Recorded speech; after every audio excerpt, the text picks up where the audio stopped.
Hi friends, welcome to London Tamil Kitchen. இன்றைக்கு நான் பூசணிக்காய் பால் கறி ரெசிபியோட வந்திருக்கிறேன். பூசணிக்காய் பால் கறி எப்படி செய்கிறேன்னு சொல்லி பார்ப்போம் வாங்க.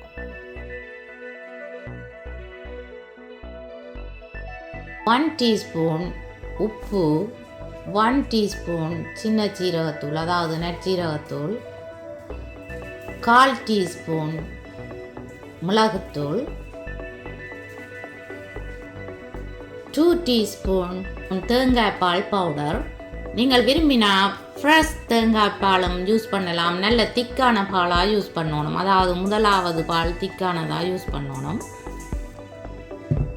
ஹாட் வாட்டர் விட்டு திக்காக கரைச்செடுக்கணும். 1/4 டீஸ்பூன் மஞ்சள், 500 கிராம் பூசணிக்காய் எடுத்து வச்சிருக்கிறேன். நல்லா கழுவி வச்சிருக்கிறேன். இந்த சொரப்பான பக்கத்தை ரிமூவ் பண்ணி விடணும். தோலோடு தான் இந்த பூசணிக்காய் பால் கறியை சமைக்கிறேன். நீங்கள் விரும்பினால் தோல் இல்லாமலும் சமைக்கலாம். தோலோடு சமைக்கத்தான் கூட டேஸ்டாக இருக்கும். பூசணிக்காயை கியூப்ஸாக கட் பண்ணி எடுக்கணும். இந்த சைஸுக்கு கட் பண்ணி எடுக்கிறேன். பூசணிக்காயை வெட்டி எடுத்தாச்சு. அடுத்ததாக தண்ணி விடுகிறேன். பூசணிக்காய்க்கு கொஞ்சம் கீழே நிற்கத்தக்கதாக தண்ணி விடணும்.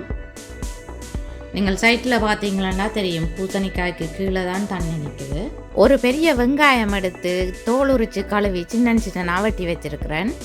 கறிவேப்பிலை, 4 பச்சை மிளகாய் எடுத்து கழுவி நீட்டாக வெட்டி வச்சிருக்கிறேன். நீங்கள் உங்களோட உரைப்புக்கு ஏற்ற மாதிரி பச்சை மிளகாயை எடுக்கலாம். வெட்டி வச்சிருக்கிற வெங்காயம், பச்சை மிளகாய், கறிவேப்பிலை எல்லாத்தையும் பூசணிக்காய்க்குள்ளே போடுறேன். ஆன் பண்ணி மீடியம் ஹீட்டில் விட்டு இந்த பூசணிக்காயை அவிக்கிறேன். மூடியால் மூடி அவிய விடணும். இடைக்க ஒருக்கா மூடியை ஓப்பன் பண்ணி இந்த பூசணிக்காயை கிளறி விடணும். திரும்பவும் மூடியால் மூடி வேக விடணும். பூசணிக்காய் அவிஞ்சிட்டுதோண்டு செக் பண்ணணும்.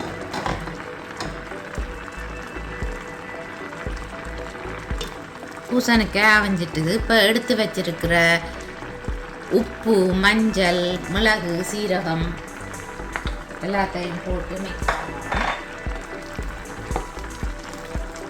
கரைச்சி வச்சிருக்கிற தேங்காய் பாலையும் விடணும்.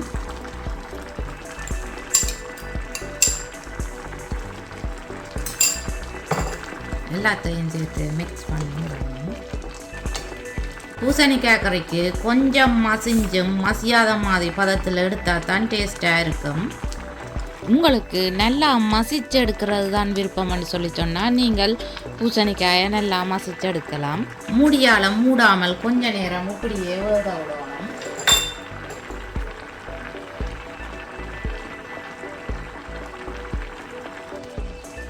கொஞ்ச நேரம் கறியை நல்லா கொதிக்க விட்டா பிறகு அடுப்பு ஆஃப் பண்ணிடணும். நார்மலாக நாங்கள் இப்படி கிளறவே இந்த பூசணிக்காய் மசிஞ்சிடும். அப்படி மசியலைன்னு சொன்னால் நீங்கள் லைட்டாக அப்படி மசிச்சு விட்டீங்களான்னு சொல்லி சொன்னால் சரி. சுட பூசணிக்காய் பால் கறி ரெடி. என்னுடைய வீடியோ பார்த்ததுக்கு ரொம்ப நன்றி. தேங்க்ஸ் ஃபார் வாட்சிங். பாய்.